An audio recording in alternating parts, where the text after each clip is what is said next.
Abapi uyu munsi turaza kuganira ukuntu ushobora kuba wagera kuri freedom cyangwa se financial freedom hahandi bitagusaba no kuzongera gukora n'umunsi n'umwe. Ku handi ushobora kugenda ukawabwira boss uti boss ndakwirukanye. Yes, hari ibintu ugomba gukora, hari plan ugomba kugera kandi wahagera. Reka mbaze boss wanjye abanze anyirukane. So let's go. Let's go.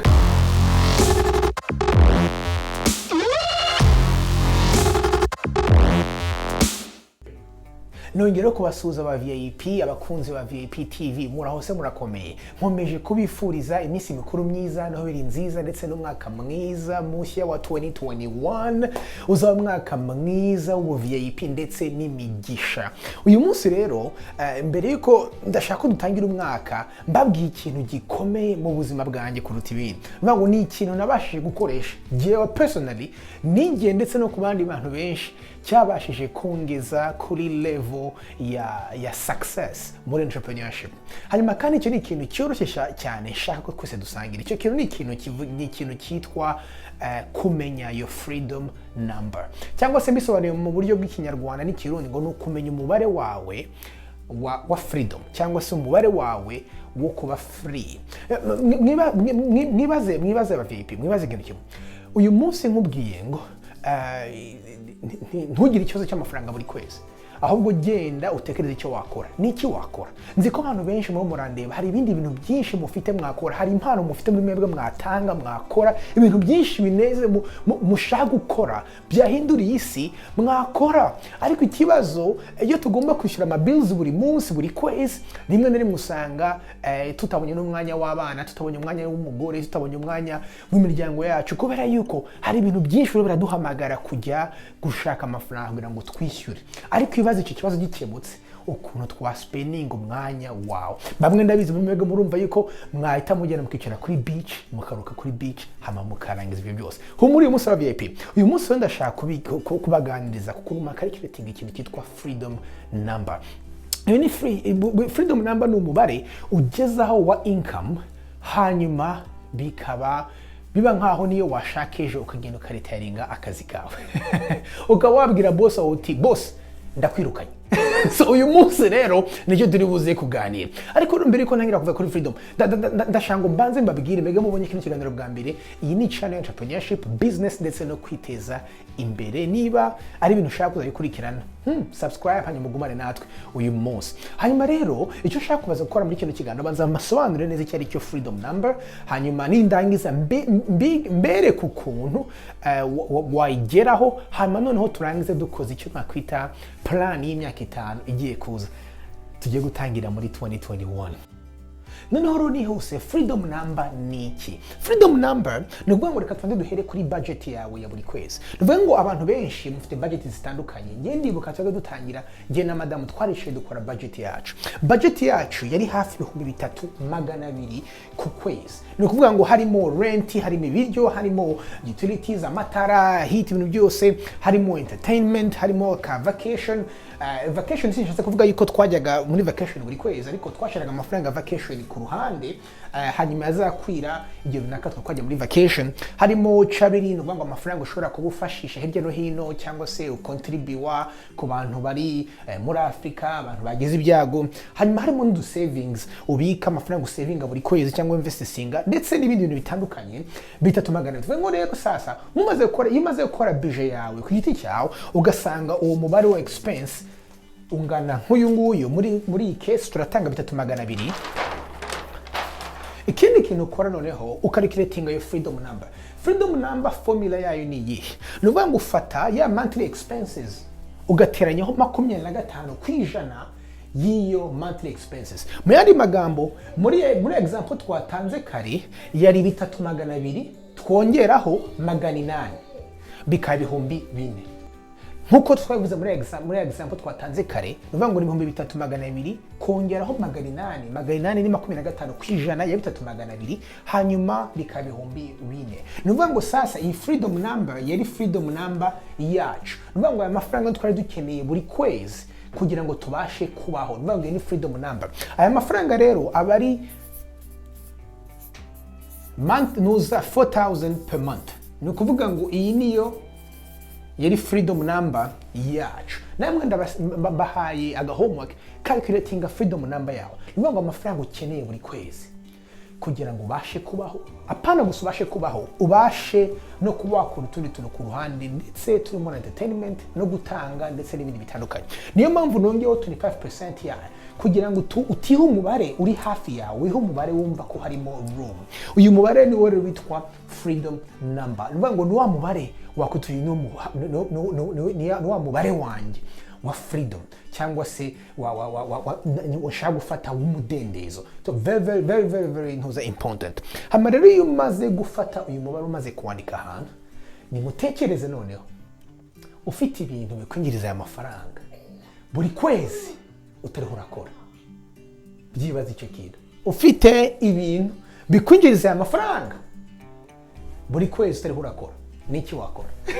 Niki wakora ufite ibintu bikwinjiriza ibihumbi 4, ibintu bikwinjiriza iyo freedom number ufite, bikwinjiriza freedom number yawe buri kwezi, amafaranga ahwanye na freedom number yawe yinjiye muri konti, niki wakora? Ese wagenda ugasezera akazi? Ese wagenda noneho ugakora izindi investment? Ese noneho wahindura ukajya mu kandi kazi? Ese noneho waguma mu rugo n'abana cyane? Ese noneho wabasha kuba uri kumwe n'umufasha wawe cyane? Niki wakora? Iyo rero niyo freedom.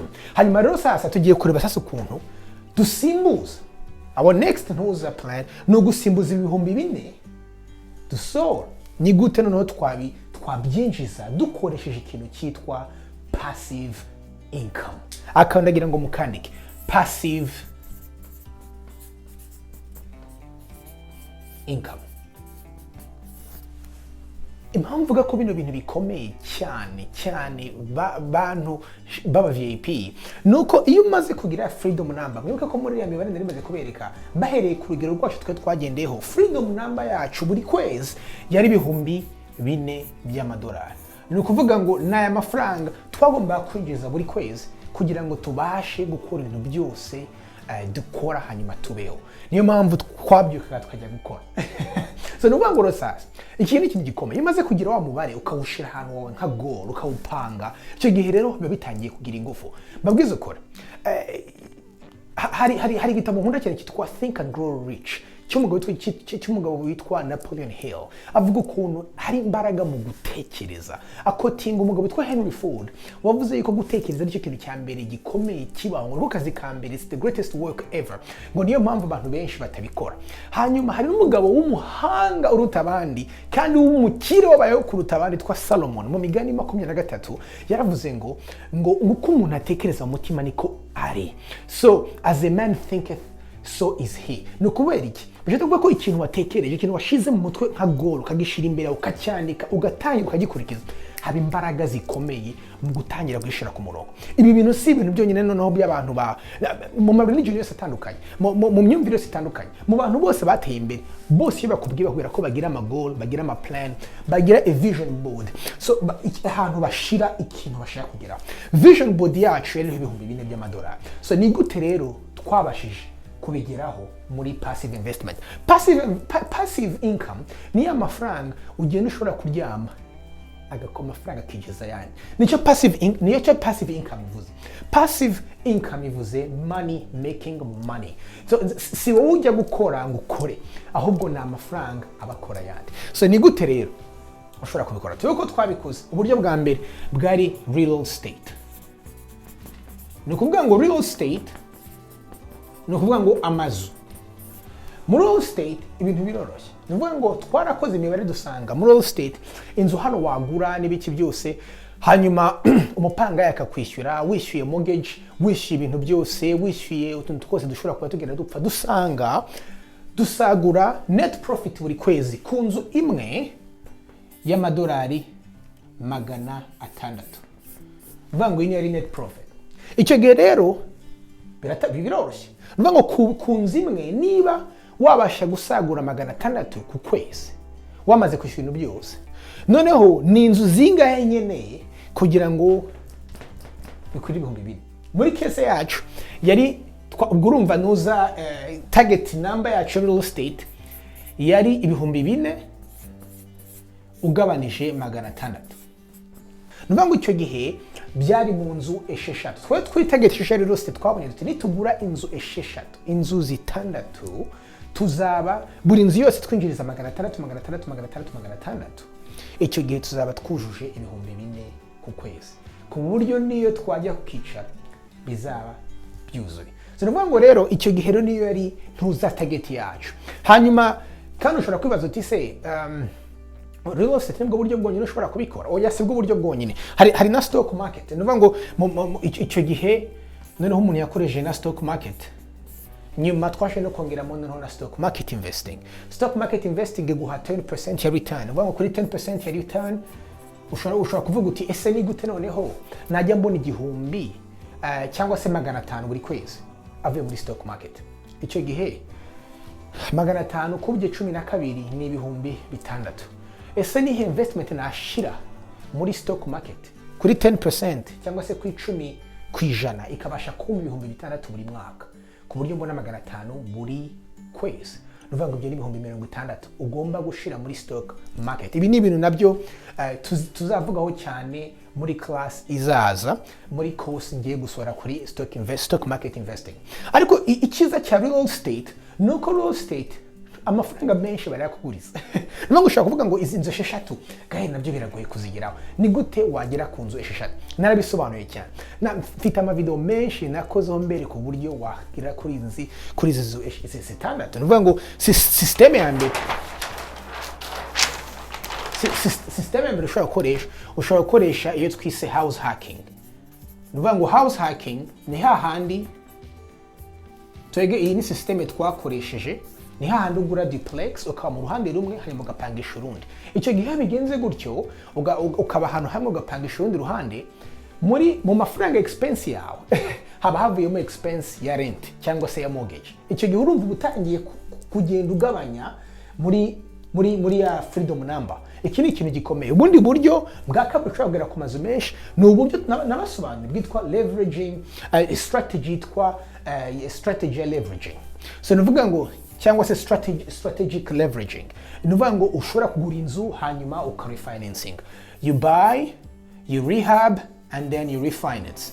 Hanyuma amafaranga avuye muri refinance ukongera ukayaguramo iyindi nzu. Iyo ni system ushobora gukora ku buryo twebwe muri 5-year plan twakoze. Nuvuga ngo ikintu nacyo ni ikintu naho tugomba gukora 5-year plan. Iki ni ikintu ushobora kwishaka mugenda mukicara mugakora. Nuvuga ngo 5-year plan. Nuvuga ngo ese plan yanjye y'imyaka 5 igiye kuza ni iyi. Twicaye mu myaka dusanga yuko mu myaka 5 tuzaba byibuze tugejeje kuri za nzu esheshatu twashakaga kugira ngo tuzabashe guhitinga the freedom number. Ikiza cyabyo nuko za mbaraga zo gusettinga goals no gukurikiza ibintu mu myaka 3 n'igice twari tumaze guhiringa our goals. Ahubwo noneho umuntu agasettinga noneho n'izindi. Mvuga ngo iki ni ikintu cy'imbaraga gikomeye. So VIP no ndashaka kurangiza no mberetse ukuntu ni gute no settinga plan y'imyaka 5. Ariko mbere yuko noneho njya kucyo cyanyuma cyo kuntu ukora 5-year plan, reka tubanze tujye kuri pause gatoya hama murebe kano ka advertisement turasubira mu kanya VIP. Are you not tired of worrying about money? The uncertainty and stress thereof? Do you worry about the future? We understand your challenges. Learn about budgeting, goal setting, how to buy a house, start a business, investing, get out of debt, and achieve financial freedom. We're just a click away. Simply go to gailkaroba.com and book your appointment with a coach. Join a class for the best learning experience. More for you on our YouTube channel, about VIP TV, weekly podcasts, newsletters, and so much more for everyday wisdom on everything, finance, and success. Subscribe and join a community of like-minded people to stay motivated and accountable. Give your finances a fresh start. We believe in your success.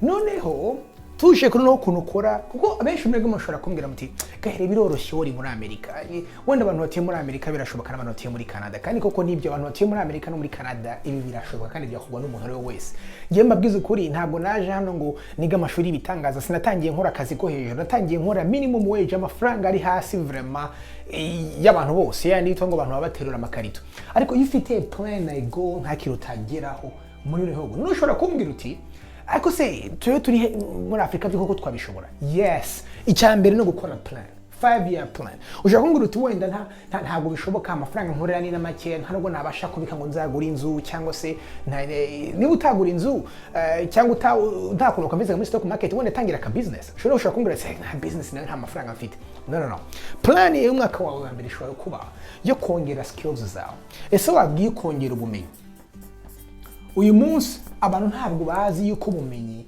bungana n'amafaranga abantu benshi ubu ngubu bibabwiye ngo bakabone goals nk'izi zo kugura amazu zo kwinvestinga abona cash gusa no yagari abona cash agavuga ati akazi none yabona akazi agatabona ngo diploma oya ubu ni skills zigezweho numva ngo hari ubumenyi bwinshi ubu ngubu kandi bwinshi buri kuri internet for free ibintu ushobora gukora mfite ama video menshi mvuga ku bumenyi ushobora kwiga muri kino gihe bugezweho ushobora kuzamurira cash aho uri hose ubu ngubu nta hantu hadakeneye ikintu cyitwa digital for example digital marketing cyangwa se web designing cyangwa se videography utuntu twose niho isi iri biragenda igana ufite izo skills n'ikintu gikomeye so bwa mbere uvuga uti ngiye gukora kuri my skills zanjye umwaka ngiye gushira amafaranga yanjye make n'umwanya wanjye mfite muri skills umwaka wa kabiri none ku bantu muri hano ushaka kuvuga uti umwaka wa kabiri what about targeting kuba byibuze n'injiza igihumbi muri passive income nuvuga ngo reka mbe mfite ako karento property kampa